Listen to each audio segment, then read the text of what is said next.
Okay. Hi, good afternoon, everyone. Hi. Thanks Hi guys. for joining this session today. So this session today is going to be a casual chat because there's a certain topic that I want to discuss about.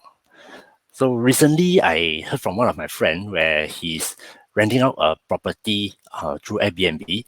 And then what happened is after the tenant left and then one of the family member go and clean up the unit and the person was contacted with the COVID virus. So basically, they just want to discuss with everyone here, see whether anyone got any points to discuss or not. What should a landlord or the owner do in order to make sure that the unit that they rented out, they will filter out to make sure that this tenant that they rent, right, is not really using it to do quarantine. So maybe Joe, you can share your view. Okay. I think for my case that I personally see if you are dealing with Airbnb, there will be definitely some kind of risks that involved. So it is true that after every time you get someone to come in, especially during this pandemic, so people can be without any symptoms. They don't even know that they already got the positive of the virus. So when they come over, they can stay with you. I mean, the risk is so high as of now that you can't really don't know. So I would say the qualification may be a bit difficult because there's no really SOP or some kind of things that even you want to check their fever, but you can't do much things on that. The only point I would see is that maybe you would need to really careful after the event where I have experience in certain Airbnb, they will have some kind of like professional cleaners, not yourself, if you're going to do yourself, then you got to be really have to go and to make sure that you cover yourself very nicely to have another, increased level of cleanliness and disinfection. Perhaps I think I will see that the cost will be much more higher to really rent out at this point in time because of due to this issue. One of the key things that every time when people move out, you're going to do cleaning, just like the hotel. But I think it's hard to qualify. Yeah, because I think mainly if especially if you consider Airbnb, sometimes it's quite hard to know that whether the person they're renting it out, like the duration that they're renting it. Do you think it's like if they rent it for 20 days, then it's something that we can have to be very careful because normally Airbnb, if someone they rent, they might just rent for 4 days, 5 days, or maybe 1 or 2 days. True. So if do you think it's like something, if someone go and rent for 14 days, right, then we have to suspect that already. Yeah, very difficult. Yeah, that's true. That's true. Yeah, you got a very good point on that. Yeah. Laura, you got anything to share? What do you think? I feel like since it's Airbnb, right? So if you are already living in the state, since the travel restrictions are in effect, so logically, a person who is staying in the area would not be renting an Airbnb to stay. So that might Oh yeah, that's true also. so that might be a clue. And Uh-huh. then another thing, maybe if you're the owner of the Airbnb, then you can contact the person who is staying there. So maybe you can ask them for a quick check of their My Sejahtera status or something like that, just as like a screening before they go in. So because if they show they are like high risk or maybe a contact, then you might be able to do something to prevent your unit from being possible quarantine center. Purpose, right? Yeah, that would be a trouble if they use it for quarantine purpose. Yeah. Because I think actually at the moment there's no solid framework or law that says that the landlord or the owner have to do such checking on the tenant, right? No, you don't have. I think going back to just now the case that when you mentioned that, in fact, I did call up some of the Airbnb operators in this region, So they do tell me that, because the business conventionally is affected, right? So they actually use a lot of different methods, to try to sell out the unit by, like promoting people to come to work, So you can walk away from your home to get 2 days work in a very well facilitated, condos, or commercial unit, so that you can use the facility space, or maybe can have a different view when you're doing some very stress work. There's just something that I think that I can see that they're doing it. But like you say, there's no framework. I want to share one of my experience is it's a sub rent. I think the case that but you mentioned is somehow that maybe linked to a sub rent as well. So Airbnb is very short period, but sublets can be also some people when you rent it to them, you don't even know. Sometimes the guy who or the person who signed the contract with you can be 1 year, but he or she may be really go out to really rent out to Airbnb or to other people that you may not know. That is one of the key problem that I think universal problem that people are facing. So no matter it is short term or maybe sometime when they re-rented sub-rent to some other people, I have a case before that they rented out, to a person, but a person used it to really stay for all the workers so packed, that you got more than 10 people in a small apartment of 800 square feet. And eventually they really make a lot of damages, and destroy to the unit that you can't see. So that's the key thing of today. And then, but the time is when you foresee this thing happening, you found out, but what are you going to do with it? With the law today, the framework, you can't really, the maximum you can forfeit the utilities, or the deposit, but you may not even able to fix that much of, like things that damages it. So that's the key problem that I see that today. Yeah, I think that's also one of the major problem, because now as a lot of landlords, they also face this kind of problem where their units is very hard to rent out. So if anyone want to rent out, they will be very happy to rent out, but they don't really go through very detailed check to make sure that, okay, is it really rented to this person, or are they going to stop rent? True. Yeah. That's why the process is very important. To personally, I feel that my experience is that I will get them to really to screen through, is it a couples, is it a singles person, or what is the job that they are doing, what is the purpose they come over to rent.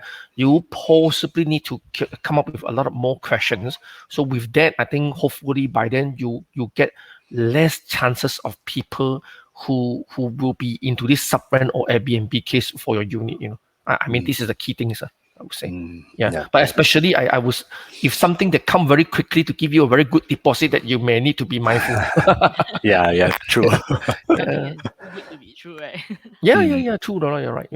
Yeah. And then if you're talking about insurance, if let's say really these kind of things happen, then I don't think any insurance will be covering such case, right? If let's say there's a damage caused by that. Now I think if there's some people are offering this kind of like insurance in the market. Okay, if you know that some of the portal properties, prop tech companies are packaging it together. But to me, I have been using insurance for this purpose. Sometimes the first thing is that they will ask you, are you commercially or are you actually stay yourself? There's two types of insurance. So a lot of them are not really have the kind of like custom package for the rental business, or rental operation like this. Unless if you look at Australia, or they do have some very mature insurance package, where they have a proper way that they can really see if the tenant move out, if you've been in between the tenancy period, you can claim what have you done. They can claim what is the damages, But here is a bit kind of like, I would say the experience is difficult. Due to the package that they custom, it is a bit difficult to claim if you want to really make certain, damages claim to the insurance company. I don't think it is custom to the need at this point. Maybe the industry is not mature on that. There's some things yet to be followed up from there. A bit difficult. That's right. I guess so.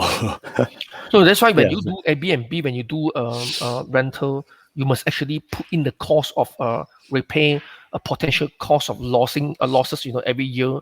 And then you have to also put in cleaning the cost, like now increasing, that you got to be somehow, people will charge higher when people move out. They have to disinfect it, in a way. So these are the things that is quite challenging for the industry at this point in time. I think in fact, for those units that is now they are putting it up for rental, they should consider including those disinfection, sanitizer stuff inside the house alone. But they're very disciplined. I mean, Yeah. you know, whether the people you can't force them to use or not use because it's a privacy that when they got over the unit they stay in. So it's somehow hopefully they will use. So we're very challenging at this point in time. But there is a way now. I think if there's a view, there's a way that you can really find out what you're going to do on it. Yeah. But actually, if let's say we use some kind of tools to make sure that they are doing some, really follow the rules, do you think there's any tools that we can consider? Is it for Laura or for me? Laura, anyone can answer that. I don't think there's something like that, because the only way you can actually monitor people is to via CCTV, and some parts of your unit you just cannot put CCTV because it's illegal. So I think the best way would still be you can still provide all the sanitizers and all that, and maybe give them like the dishwashing liquid or all those amenities. But end of the day, when you take back your unit or they leave, I think the best way is still to protect yourself, and then you go in with full PPE and then clean it, or just hire exactly. or hire a cleaning company to do it professionally. Then that would be the best way to prevent the virus from spreading. True. Yeah, that's right. So I think I do come across, I mean, if you think about some of the application in the market that you can use, like Landlord 123, I think that's one of the key apps. So the point is, if you can really have some kind of inspection frequency to the unit, if they agree, that may become like I would say precautious. I mean, like a shield towards the incidents that happen in this kind of manners. No matter it is Airbnb for people who go for sub-rent to COVID people or whatever. Because no one will going to tell you that I'm going to use it for quarantine, except if the government come over. Right. So if they can really have some inspection on that, I think you put a shield at least to really, okay, I have did something to tell you that. I mean, I want to see. If you do let me see that something must be wrong, at least you can do some kind of inspection, for pre-entry, for a 6 day, 14 days or post. I mean, that what has happened inside, that you can take a look on that before you go in as well, for ask them to take a picture from there. So a lot of things are, I think the things that you can put in place, but eventually is how you're going to enforce it, I mean, to make sure that this thing works as a precautious method. Yeah, that's right. I think it's something like a new norm really, because previously when people renting out properties, they want to make sure that the tenant is able to pay rent. So the person that want to rent, we have to check, are they positive? Yeah. A lot of so because if you look at Airbnb, the it is very lucrative and profitable, to be honest. If during the good days, I would say, if you look back into the good days, I can share with you one of the apartment that I think I have experienced in Melbourne. I mean, it is just only across Southern Cross, I mean, bus station. So you see a lot of people will come to get, I mean, the unit, even you do not have a full occupancy rate around 60-70%, you can actually deduct all costs and get about 4,000 to 5,000 a month, for Aussie dollar. That compared to the monthly that kind of I would say rental, that's about 2,000 in the market. You almost double or triple. I mean, that kind of return. So that's why Airbnb become very lucrative if the location is right. I mean, in a way. But just like you got to have more things to really consider today, because of insurance, because of COVID-19, because of illegal activities or parties, that's become something that really, really have to be careful on that. I mean, if you have become an owner of that unit. Yes. Yeah. So I think most of you guys have got anything you want to share or add about the topic that we're talking about today? No, just better stay safe and stay sanitized. Oh yeah. Yeah. I think if everyone do their parts, to be really following the SOP, to wash your hand and to sanitize your hand, everything you touch, wear your mask when you're going out, I mean, to the public place, and ensure the distance between people is 1 to 1.5 meter.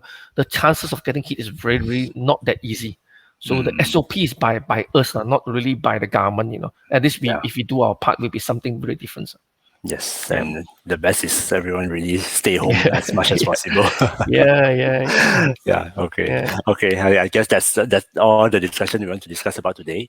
So we will have more this kind of sessions in the days to come. All right. Okay. Thanks everyone for your time. Thank you. Okay, Good thank day you. Okay. ahead. Thanks. Thank Thank you. you. Bye Bye. bye. Bye bye.